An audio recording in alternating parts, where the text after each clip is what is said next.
anong produkto ang gusto ng Diyos na i-produce ng bawat iglesia. Kapag ikaw ay may-ari ng isang factory ng sapatos at pumunta ka sa iyong factory at lumapit po yung manager at sasabihin sa iyo, alam niyo sir, busy kami dito. Araw at gabi, nagtatrabaho kami. At maraming mga modern na mga makina ang ginagamit namin dito. At maraming tao ang gumagawa. Sila ay masisipag, sila ay mga matatapat. Kapag ikaw ang may-ari ng sapatusan, at yan ang sinabi sa iyo, kontento ka ba? Natutuwa ka ba sa sinabi niya? Maganda, di ba? Pero hindi yan ang makapagbigay sa iyo ng katawaan ng tanong, ilang sapatos na ang na-produce ng ating factory. Yan tanong ko sa bawat isa, ilang disciples na? Yung kalibre ng disciple. Hindi church member, ha? I am not asking about church member, tithers, Sunday school teachers, choir members. Hindi po. Lahat po yan ay maganda. Okay? Pero ang product na gusto ng Diyos, disciple. At alam natin na yung word na discipline ay nanggaling po sa disciple. At sabi ng verse 20, sabi niya, teaching them to observe. Paano maging epektibo ang pagtuturo kapag ang estudyante ay teachable? Diba? Teaching them to observe, to apply. Ang gusto ni Kristo ng mga mananampalataya, yung mga tao na handa magpaturo at disiplinado na sumunod. Kaya, kung ating titingnan ng mga katuruan ni Kristo Jesus, ito po ay napaka-importante po. Alam ni Kristo Jesus na mangyari itong mga kasalanan. Alam ni Kristo Jesus itong mga problema, tungkol sa morality, interpersonal problems, problema sa mga pastor, problema sa mga members. Kaya ang salita ng Diyos ay nandiyan po. Ito yung ating pinag-aralan, mga kapatid. Bilisan ko lang po, kasi para matapos natin ngayon. Ang ating pinag-aralan nung nakaraang gabi, Roman numeral 1, the goals of church discipline. Ano po ang layunin niya nito? It is to protect the purity of the church, to keep it from being permeated with sin and false doctrine. Alam niyo sa epistle, beloved, habang malapit nang dumating si Kristo Jesus, ang main emphasis po dito hindi numbers. Ang main emphasis po dito ay purity of the church. Dahil alam natin na hindi gagamit ang banal na espiritu ng instrumento na marumi. Letter B, it is to maintain a good testimony before the unbelieving community. Ang disiplinadong mananampalataya ay isang mananampalataya na inihambing sa asin na mayroong alat. Kapag mawala yung alat ng asin, ito ay ihagis sa labas at inaapak-apakan ng mga tao. Nandito tayo sa mundong ito dahil hindi gusto ng Diyos na tayo lang pupunta sa langit. Every Christian is a missionary. Every heart na wala si Kristo ay mission field. Maaari ng mission field natin, yung tatay natin, yung nanay natin, yung mga anak natin, yung mga kamag-anak po natin. Kapag bumaba si Angel Gabriel sa mundong ito, at sasabihin niya sa akin, Pastor Galas, bigyan kita ng pagkakataon na humiling. Ano ang hilingin mo? Ibibigay ko sa iyo. Baka iba mag-isip kotse, bahay, ganito po. Pero gusto ko sabihin sa inyo, kapag matapos na ang lahat, dalawa lamang ang manatili, ang Diyos at ang kaluluwa ng tao. Kaya naman ko binigyan ng Diyos ng pagkakataon, hiningin ko talaga, Panginoon, Angel Gabriel, gusto ko lahat ng aking pamilya ay makakilala sa Panginoon bilang aking tagapagligtas, bilang kanilang tagapagligtas. Kasi pag tayo ay nasakwa na sa ating naghihingalo na tayo, at gusto natin sa huling yugto ng buhay natin, hindi naman natin iniisip yung kotse natin, yung bahay natin, kundi yung mga mahal natin sa buhay. Di ba? At pag tayo po ay nakaharap sa kanila, dalawang bagay lang sabihin natin. Sa hindi ligtas, goodbye. Sa ligtas, good night. To maintain a good testimony, letter C, to please and glorify the Lord. Beloved, nilikha tayo ng Diyos, niligtas tayo ng Diyos. Ang dahilan kung bakit nandito tayo ay luwalhatiin natin ang Panginoon. Therefore, whatsoever you do, whether you eat or drink or whatsoever you do, glorify God, sabi niya, in your bodies, which are God's. Sabi pa ng 1 Corinthians chapter 6, verse 19. Letter D, it is to restore erring church members. Bawat hakbang masakit man. Kasi ang church discipline iba-iba, di ba? May magaan, mayroong medyo masakit, beloved. But the purpose, the main purpose is restoration. It is to restore. Yung salitang discipline, akala ng iba, yung pagpaalis. Pagpaalis. Sabi nga ni Marcos dati, sa ikaunlad ng bayan, daw? Disiplina ang kailangan. Pero may mga tao talaga na loko-loko. Kaya may isang tao, di ba? Ano sabi niya? Sa ikaunlad ng bayan, bisikleta daw kailangan. Kaya pinarusahan siya, nagbisikleta siya doon sa loob. Pag-ikot mga kapatid. It is to restore, restoration. Ito yung pagbabalik sa isang dislocated saints or dislocated bone sa kanyang tamang kalalagyan. Letter E, it is to restrain sin. Kapag ako ay mayroong trangkaso at tumabi ka sa akin, na healthy ka, hindi ako mahawa sa iyong magandang kalusugan. Ikaw ang mahawa sa aking sakit. Ganyan ang katangian ng kasalanan. Mga kapatid. Hindi pwede yan, bibiruin. Kailangan talaga, yan po ay pipigilan. At may mga verses tayo na sinabi po. Letter F, to keep the church ready for Christ's return. Titus chapter 2 verses 11 to 15, the same grace that saved us is the same grace, sabi ng Biblia, na nagtuturo sa atin na gawin ang mga katangian katulad ng ating Panginoon at ating iwasan ang mga kasalanan. Pagkatapos nito, kanyang dinugtong, looking unto Jesus, the author, looking for the blessed hope, that glorious appearing of the Lord Jesus Christ. Para naghalo na Pero yun talaga, sabi ng Biblia. Kapag dumating si Kristo Jesus, hindi tayo mapapahiya. Saan po yun? We are warned that those who do not remain pure and ready for Christ appearing will be ashamed when He comes. 1 John chapter 2 verse 28. Ngayon, ipagpatuloy po natin, bilisan natin po, Roman numeral 2, ating tingnan hindi lamang the goals of church discipline, but also the right attitude of discipline.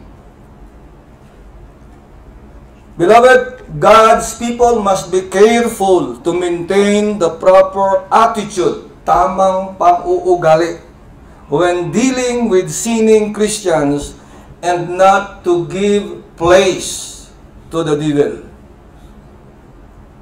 Letter A, the attitude of humility.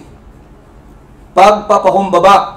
Galatians chapter 6 verse 1, Brethren, if any man be overtaken in a fault, ye which are spiritual.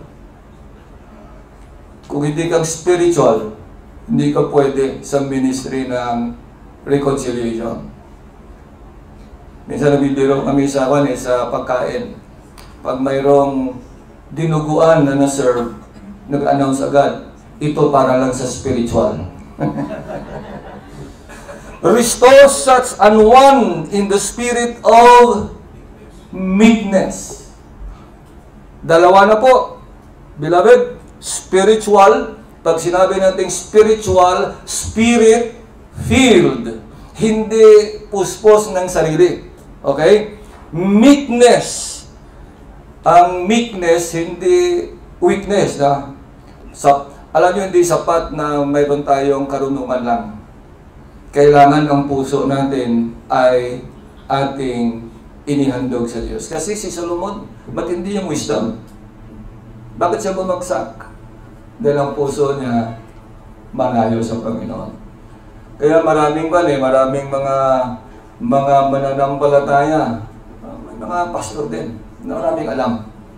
Pero ang problema, ang puso nila ay hindi nakatanim yung matawat ni Kristo Jesus. Kailangan natin yung meekness. Why? Considering thyself, lest thou also be tempted. Letter B, the attitude of impartiality. Walang kinikilingan. Deuteronomy chapter 1 verse 17, ye shall not respect persons in judgment, but ye shall hear the small as well as the great. Ye shall not be afraid of the face of man. Yung mukha, tayo matakot. For the judgment is God's, and the cause that is too hard for you, bring it unto me, and I will hear it. Minsan sa mga pastor, ang dapat natin disiplinahin, mga anak natin. Minsan kaibigan natin. Minsan yung mga strong supporter, baka natatakot tayo, baka wala ng tithes na darating. Okay. But beloved, sabi ng Biblia, dapat walang kinikilingan. Ano sabi nga? Trabaho lang, mga kapatid. Discipline should be strictly impartial. The fact that a wrongdoer is related to us by ties of nature, for instance, should in no wise influence our decision in the matter. Respect of persons must not be shown. Letter C, the attitude of compassion. Pakikiramay. Dapat sa puso natin, mga kapatid, huwag nating ilagay sa puso na ako, hindi ko gaya niya. Hindi ako ganyan. Hindi maganda yun. Isipin natin na pwede din tayo bumagsak. Pwede din tayo magkasala. Kaya sabing sa 2 Corinthians chapter 7 verse 12, wherefore thought I, though I wrote unto you, I did it not for his cause that had done the wrong, nor for the cause that suffered wrong, but that our care for you in the sight of God might appear unto you.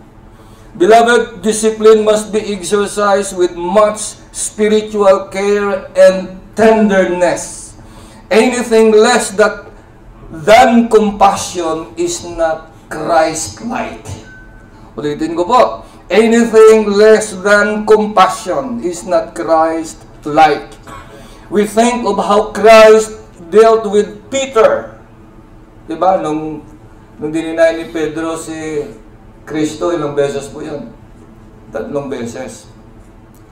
Bako niya sinabihan, lovest thou me more than this. Anong ginawa niya muna? Pinakain niya muna. Pinakain niya ng inihaw sa tabi ng dagat.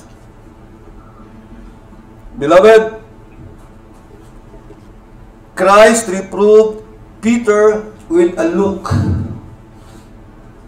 Tapos siya ay umiyak. Sabi ng Biblia, bitterly. Peter repented in bitter tears.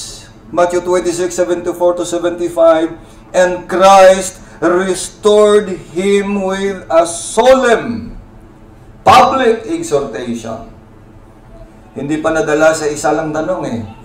Ilang beses siya sinabi nga, loves thou me more than this? Ilang beses? 3 pa, mga kapatid. The strongest number. 1, 2, 3. Letter D, the attitude of mourning, pagdalamhati.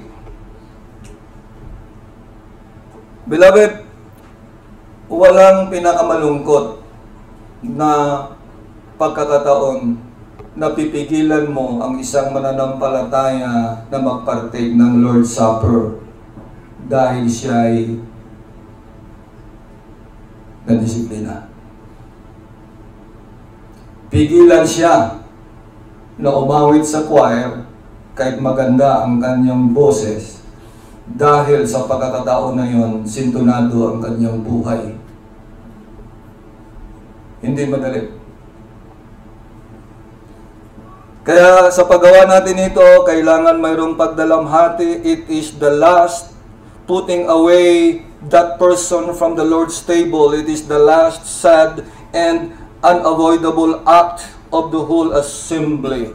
And it should be performed with broken hearts and weeping eyes. Alas, how often it is otherwise. How often does the most solemn and holy duty take the form of a mere official announcement that such a person is out of fellowship?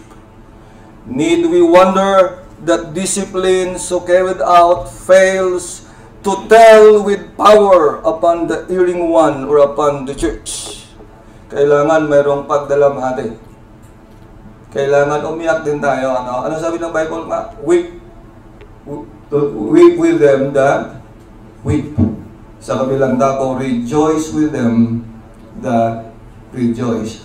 Unless kung mayroong kayabangan, hindi tayo marunong umiyak sa mga umiiyak, na mayroong self-centeredness, mayroong kayabangan.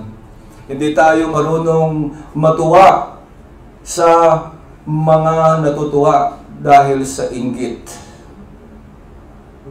Mahirap ang inggit, ang nasiraan ng isip, may hospital yan. Anong tawag doon? Mental hospital. Pero ang inggit ba may hospital? Wala, di ba? Kaya napakahirap kung mainggitin po tayo. Kaya sabi ng Biblia, rejoice with them that rejoice. Sa kabilang dako, weep with them that weep. Letter E, the attitude of firmness of purpose. Our purpose, beloved, is to restore. Dapat huwag tayo madala. Huwag tayo matangay sa pagbagtas sa tamang landas patungo sa ating layunin na inilagay sa salita ng Diyos. Makita po natin yung 1 Corinthians chapter 5 verses 3 to 5 hanggang at verse 13. Hindi ko lang basahin, hindi na basa atin, Okay? Anong naunang main point po natin? Ano nga? Letter G, ano nga? Goals. Pangalawa, letter A, ano yun? Attitude. Okay? Yung ugali natin. Tandaan natin mga kapatid, na sinabi po ng Matthew 5:16, let your light so shine, hindi ito'y tumutukoy sa abilidad mo. Hindi tumutukoy ito sa alam mo. Tumutukoy ito sa ugali, being enumerated in verses 2, blessed, blessed, blessed, blessed.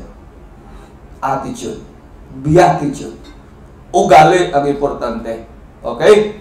Dahil sa ugali, malalaman mo kung sino yung spirit-filled, di ba? The fruit of the Spirit is love, joy, peace, long-suffering, gentleness, goodness, and so on and so forth. Ang Kristiyano, dapat. Hindi tayo pwede sisihin kung hindi tayo marunong umawit. Hindi tayo pwedeng sisihin kung hindi tayo marunong magtugtog. Pero kung ang ugali natin na hindi puspos ng banal na Espiritu, ito ay malaking kasalanan. Dahil ang pagiging puspos ng banal na Espiritu ay utos yun. Kapag hindi mo sinunod ang utos, nagdi-disobey ka. Pag nagdi-disobey ka, you are rebelling against God. Because the command is, be ye filled, always, sabi ng ng Biblia. Kaya, kumusta po yung attitude po natin, yung pangugali natin. Number 3, hindi lamang goals, hindi lamang attitudes. Pangatlo, the patience and wisdom for discipline.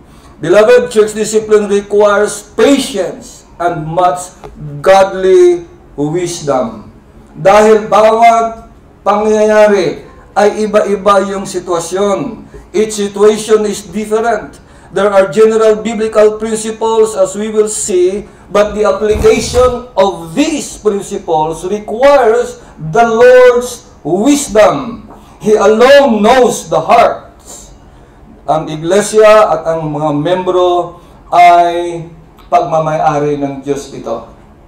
Tandaan po natin, gaya po natin, bawat tao kailangan respetuhin natin, di ba? Kung nagrespeto ka sa kaibigan mo, kailangan respetuhin mo rin. Yung security guard, yung nagbibigay ba sa ng mga waiter, di ba? Minsan may mga Kristiyano na ang bait-bait pagka dakilang tao, ang kanilang kaharap. Pero pagka waiter, pagka mga gwardiya lang, hindi marunong magrespeto.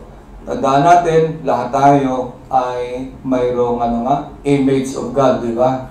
Lahat po tayo. Kaya kailangan i-respetuhin natin, lalo na kapag anak ng Diyos. Beloved. Sabi po dito sa ating pag-aaral, discipline calls for discernment. 1 Thessalonians, gusto ko pong basahin po itong verse nito, napaka-importante bago tayo magpatuloy. 1 Thessalonians chapter 5 verse 14. Will you please open your Bibles? Parating sinasabi natin na when the Bible speaks, God speaks. God will not speak. So close the Bible. Okay? Now we exhort you, brethren, warn them that are unruly, comfort the feeble-minded, support the weak, be patient toward all men. Sa Tagalog, at aming pinamamanhik sa inyo mga kapatid na inyong paalalahanan ang mga manggugulo, palakasin ang mga mahinang loob. Tingnan niyo po ang pagsulat ng ang wisdom ng Holy Spirit na author nito. Hindi niya sinabi na paalalahanan ang mahihinang loob. Hindi po. Ang paalalahanan ay ang manggugulo. Okay? Hindi niya sinabi na palakasin ang mga manggugulo. Kundi sabi niya, paalalahanan ang mga manggugulo, palakasin ang mga mahinang loob, alalayan ang mga mahihina, at maging mapagpahinuhod kayo sa lahat. We should not encourage the unruly, but admonish them. We should not admonish the faint-hearted or weak, but encourage them and help them. Sometimes, isipin din natin na may mga tao na gumagawa ng ganito, mga Kristiyano, dahil sa ignorance, di ba? May pagkakataon na ganyan, lalo kung baguhan. Okay? At, pero kung siya'y naturuan at napaalalahanan, at patuloy pa rin na lumalaban, ibang kwento na yon, mga kapatid. Pero ang Biblia, makikita natin, this verse shows about the necessity of patience and wisdom sa discipline. Anong attitude dapat mayroon po tayo? Ano yung ating actions and reactions? It must be biblical. Beloved. Kaya mga church leaders need to be patient and wait until they have the full picture of what has happened. kailangan kunin natin talaga yung buong picture, yung side ng isa, yung side nito, bakit nangyari, anong nangyari. Hindi dapat na tanggap lang tayo sa isang tao na malapit po sa atin. Kaya kailangan natin yung patience and wisdom for discipline. Number 4. Nakuha po natin, una-una, ngayon? The goal. Pangalawa po ay attitude. Pangatlo, yung patience and wisdom. Number 4, Roman numeral 4, the authority for discipline. 1 Corinthians chapter 5 verse 4, in the name of our Lord Jesus Christ, when ye are gathered together, I being there in spirit and the power of our Lord Jesus Christ. Contextually, beloved, ito po ang chapter na ito, itong part na ito ay tungkol po sa discipline. Matthew 18:18 to 19, verily I say unto you, whatsoever you shall bind on earth shall be bound in heaven, and so whatsoever you shall loose on earth shall be loosed in heaven. Verse 19, again I say unto you, that if two of you shall agree on earth. Ano nga ang karamihan na ginagamit nito? Tungkol sa Sa prayer, Pero hindi ito prayer, hindi ito ang context ay tungkol sa church discipline. Concerning anything they shall ask. Contextually, hindi ito sa prayer, ito po tungkol sa discipline. It shall be done for them by my Father who is in heaven. Beloved, dismissing someone from the church is not an easy matter. Minsan may mga doubts tayo, may mga takot tayo. Kapag ginawa ba natin ang gusto ng Diyos, masasaktan ba ang simbahan? Ano ba ang mangyari kapag gawin ko po ito? Ito yung mga tanong Kasi may mga nangyayari, halimbawa, na-disiplina yung isang membro dahil nag-asawa ng unbeliever. Ang problema, yung Kristiyano niyang nanay at tatay nag-side sa kanya. At sila yung umalis sa church. Napakasakit yan. Mga kapatid. Pero anumang lungkot na ating maranasan, hindi tayo nalulungkot kung sa kamatayan pa, hindi tayo nalulungkot dahil walang pag-asa, Diba? Tayo ay nalulungkot. Pero kasama natin ang Diyos. Ginawa natin ang salita ng Diyos. Ang importante ang Diyos. Diba? Kasi mga disciple tayo, Anong sabi niya? Teaching them to obey. Observe all things. At nung sinabi ni Kristo Jesus, teaching them to observe all things, church discipline is included in that all things. At ginagawa natin lamang ang ginagasabi ng salita ng Diyos. That's why the power of God is needed in exercising church discipline. And the Bible promises that this power and blessing will be available when His people are earnestly trying to walk in obedience to Him. Kung umalis dahil ibinigay natin sa kanilang kalooban ng Diyos, ang gusto ng Diyos, papalitan ng Diyos yun. Diba? Kung nawalan ka ng isang kutsara, baka ibalik ng Diyos sa iyo isang pala, mga kapatid. Number 5, discipline of interpersonal problems.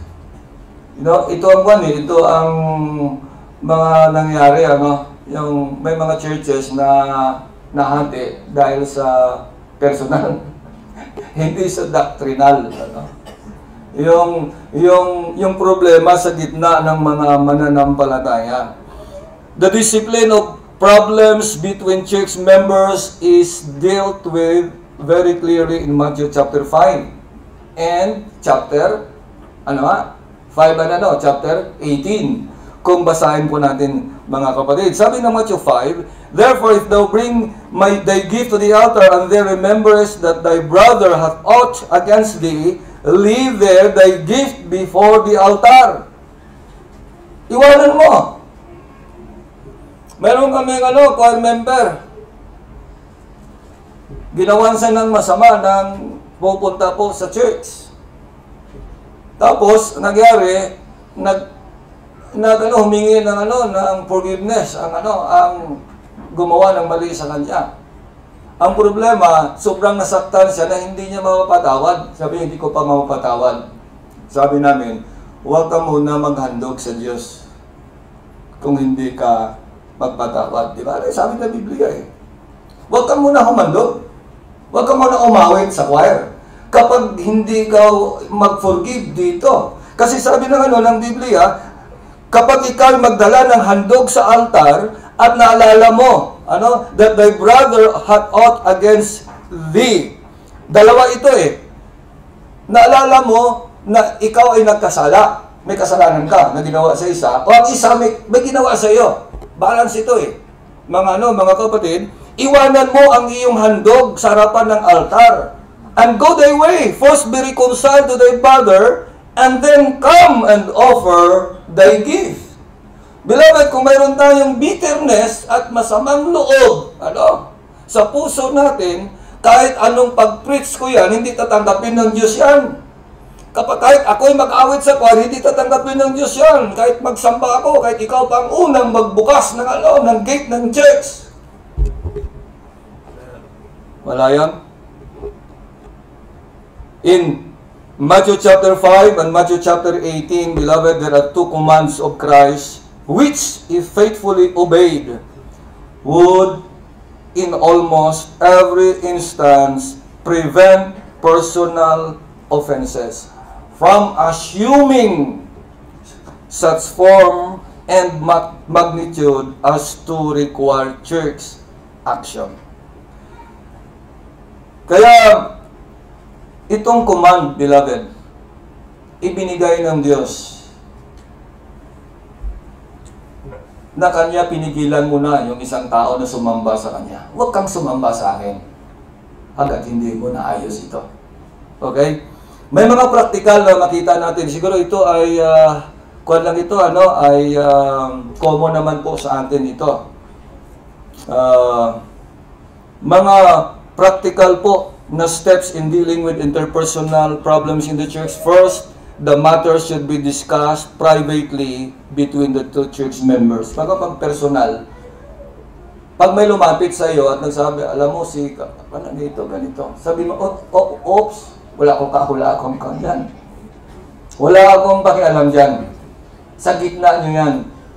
Hindi ako makasagot para sa kanya. Hindi ako parte ng solusyon kapag tinatawag natin interpersonal.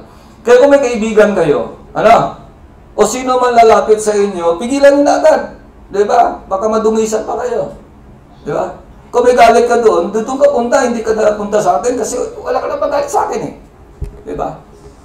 Kaya kailangan i-discuss niyan privately between the two church members.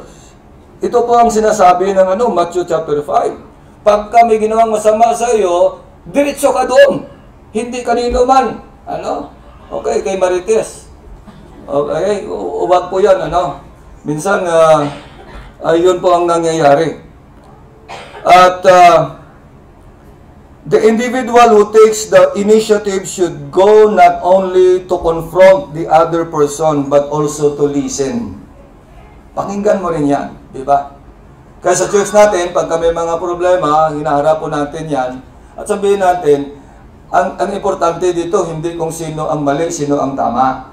Ang importante na ang nakagawa ng mali, maging repentant. At ang ginawa ng mali, maging forgiving. At sigurado, paglabas yan, wala na. Mayroong solusyon na makita natin. The second, if this doesn't solve the problem, anong mangyari?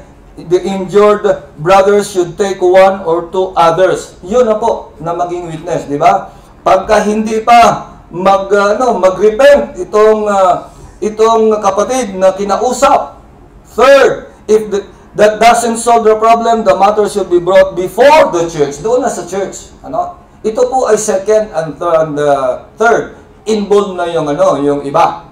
Pero sa first step, kailangan dalawa lang kayo. And fourth, kapag siya'y tumanggi, i-apply natin yung discipline. Beloved, sa Matthew 18:17, if it shall neglect to hear them, tell it unto the church, but if he neglect to hear the church, let him be unto thee as an heathen man and a publican. Anong ibig sabihin dito? Let him be unto thee as heathen man and a publican. Ipalagay mo siyang tulad sa hintil at maniningil ng buwis. Anong ibig sabihin nito? Ibig sabihin, hindi yung pigilan mo siya pumunta ng church. Diba? Kasi lahat naman ng tao, basta pumunta ng church, kahit hintil pa yan, basta wag lang manggulo, di ba? Sa church namin, open lahat eh. Open lahat. Basta wag ka lang manggulo. Kapag manggulo ka, aalisin natin, pipigilan ka namin na pumunta sa church. Okay? Discipline of disorderly conduct. Number 6 na po tayo. Meron lang 8 minutes na natira. In 2 Thessalonians chapter 3 verses 6 to 15, calls for separation from a church member that seems to fall short of excluding. Itong mga prinsipyong ito, yung mga mananampalataya na tumatanggi sa pagsunod sa salita ng Diyos. Ito po ay kabilang po dito, mga kapatid. Iba yung 1 Corinthians chapter 5, iba naman yun, kasi yun ang mga matindi. Pero dito, beloved, mga disorderly conduct, halimbawa, yung asawang babae na tumanggi sa pagpasakop sa kanyang asawa, sa authority ng kanyang asawa. Halimbawa, a husband who refused to love and care for his family. A father who neglects his duties. A young person who is rebellious against his parents. An individual who is a reproach to Christ. Ngayon, 3 minuto lang natira ko, sa church namin, ganito po, lahat ng mga young people na mayroong ministry, tinatanong namin yung mga magulang nila. Ito ba marunong magwalis to? Marunong ba ito maghugas ng plato? Kasi minsan, ang sipag sa church pero sa bahay, hindi. Kahit ano pa ganda ng boses niyan dito sa harapan, kapag marinig ng kanyang nanay, sabi na, galing ka lang umawit, pero puro cellphone lang hawak mo. Diba? Anong blessing na, disciple ba yan? Kailangan maging disiplinado, mga kapatid. Itong ating notes, mag-close na ako dahil sa aking time, ay siguro ipasa ko yung whole complete, pastor, tapos para i-share lang, i-share na kung gusto nyo ng buong notes na ito, ibigay ko sa inyo. Okay? At I hope and pray na tandaan po natin, mahalin natin yung discipline, dahil ito ang tawag ng Diyos sa atin, na tayo ay maging disiplinado na mga mananampalataya, mananampalataya na handang matuto, handang sumunod. Ang pagsunod ay label ng isang tunay na mananampalataya. My sheep hear my voice and they, sabi niya? Follow me. Follow me. Matuto tayong sumunod. Mga kapatid. Panginoon, salamat sa iyong salita. Salamat sa pagmamahal mo sa amin. Na sa pamagitan nitong bagay na ito, maluwalhati ka namin. Na bilang ang tumawag sa amin ay isang banal, tulungan mo kami na maging banal in all manner of conversation. Tulungan mo, Diyos, ang bawat isa po sa amin, bawat pastor, bawat officer, bawat member sa church na mag-cooperate sa ministry ng restoration, ng discipline.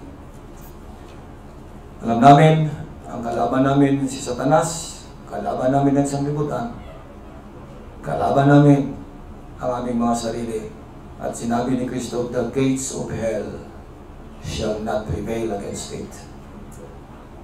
Kaya ang gusto niyo sa amin na kami maging disciple, committed, handang sumunod, handang magpasako, handang gawin ano man ang mangyari.